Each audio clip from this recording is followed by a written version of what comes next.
Hi అండి, నమస్తే. Welcome to Rohini Krishna's. ఈరోజు రెసిపీ అరటికాయ గుజ్జు కూర అండి. ఈ కర్రీ చపాతీలోకి సూపర్గా ఉంటుంది. చాలా ఈజీ చేసుకోవటం కూడా.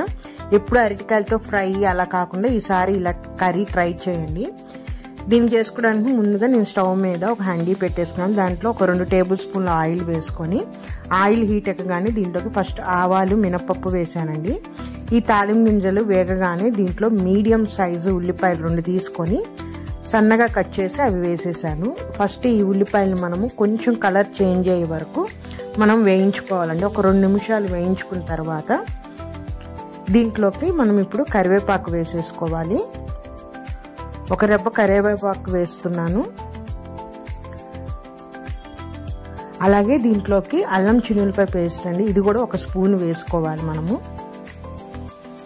వేసేసుకొని ఇప్పుడు ఈ అల్లం చిన్నులపాయలో ఉన్న పచ్చిదనం పోయే వరకు మనము ఒక 2 నిమిషాల పాటు వేయించుకోవాలి.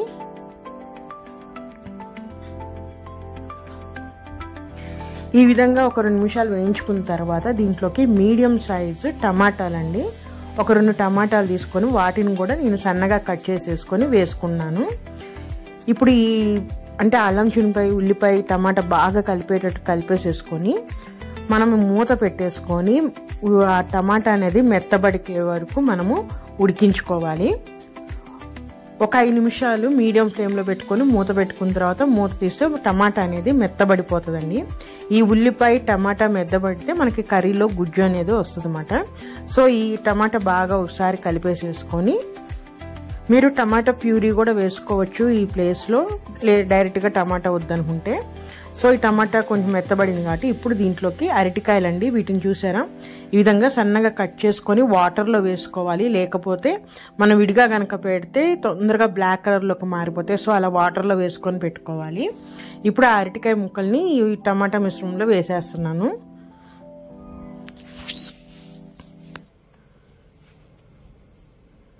వేసేసి ఇప్పుడు ఒకసారి అంతా బాగా కలుపుకోవాలండి మనము.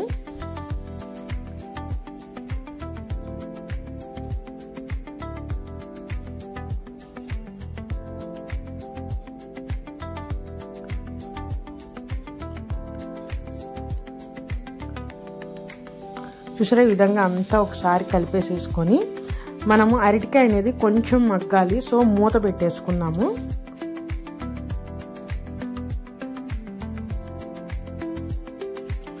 ఈ అరటికాయ అనేది బంగాళదుంప కన్నా కూడా చాలా త్వరగా మగ్గుతుందండి. బంగాళదుంప కన్నా కూడా ఫాస్ట్గా ఉడికిపోతుంది.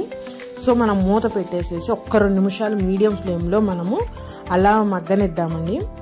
మూత తీసేస్తే చూసారా అరటికాయ అనేది కొంచెం అంటే 2 నిమిషాలకే బాగా మగ్గిపోతుంది. ఇప్పుడు దీన్ని అంతనే ఒకసారి కలిపేసేసుకున్నాము.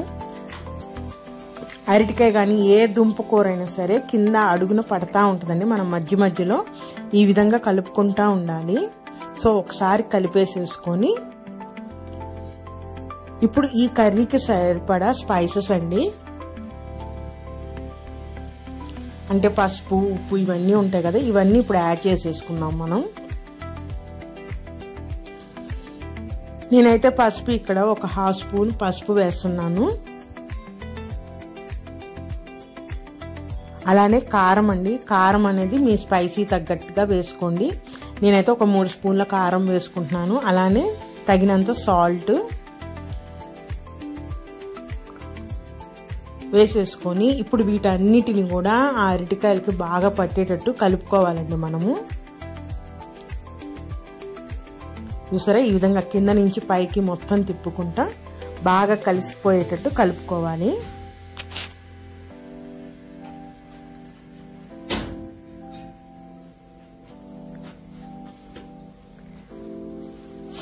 ఈ విధంగా కలిపేసేసుకున్న తర్వాత మళ్ళీ మూత పెట్టేసి మనము ఇంకొక 2 నిమిషాలు మీడియం ఫ్లేమ్లో మనము అరటికాయ అనేది మగ్గించుకోండి. ఈ విధంగా చేస్తే ఏమిటంటే ఆ ఉప్పు కారం అనేది ఆ పీసెస్కి పడుతుందండి. ఒక్క 2 నిమిషాలు మగ్గించుకుంటే సరిపోతుంది. ఒక 2 నిమిషాల తర్వాత మూత తీసి చూద్దాము.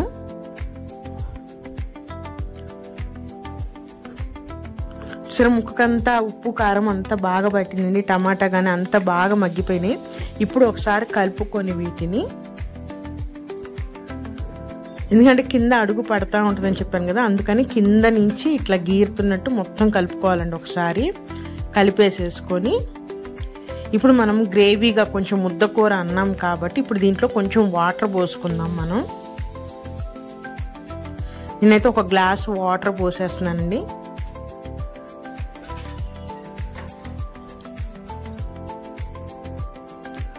పోసేసి ఇప్పుడు దీంట్లోకి మసాలా గరం మసాలా వేసుకోవచ్చు, చికెన్ మసాలా లేదంటే మటన్ మసాలా, ఏదైనా మీకు ఏది ఫ్లేవర్ ఇష్టమో ఆ ఫ్లేవర్ యాడ్ చేసుకోవచ్చండి.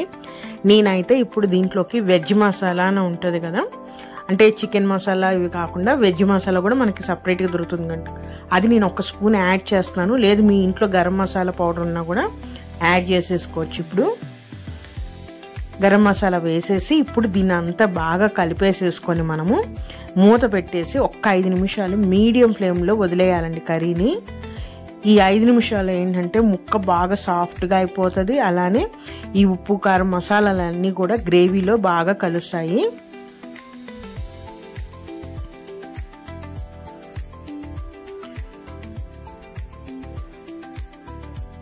చూడండి ఈ విధంగా కలిపేసేసుకొని మొత్తము మనము ఇంకా ఇప్పుడు మీడియం ఫ్లేమ్లో పెట్టేసేసుకొని కర్రీని అనేది మూత పెట్టేసుకొని 5 నిమిషాల పాటు మనం ఉడికించాలండి.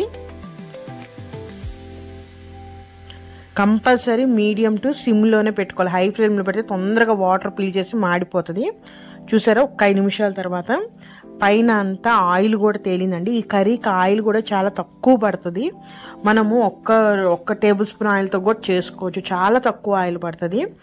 ఆలు కర్రీ కన్నా కూడా చాలా తక్కువ పడుతుంది, చాలా ఫాస్ట్గా అయిపోతుంది ఈ కర్రీ అనేది. రెగ్యులర్గా మనం ఆలు కుర్మా ఆలులు చేస్తాం కదా, అప్పుడప్పుడు అరటికాయతో కూడా ఇట్లా ట్రై చేయండి, చాలా బాగుంటుంది టేస్ట్ అనేది. ముక్క కూడా చూపిస్తాను ఎంత ఫాస్ట్గా మనకు ఉడికిపోతుంది, చాలా సాఫ్ట్గా అయిపోతుందండి.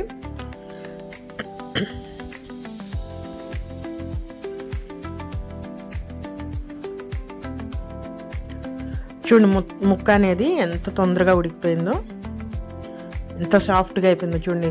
నాకు 10 మినిట్స్లో కర్రీ అయిపోయిందండి. ఇది అరటికాయ గుజ్జు కూర రెడీ అండి. చపాతీలోకి అయితే చాలా టేస్టీగా ఉంది ఈ కర్రీ అయితే. సో మీరు కూడా ఒకసారి ట్రై చేయండి. రైస్లో కన్నా చపాతీలోకి చాలా బాగుంది.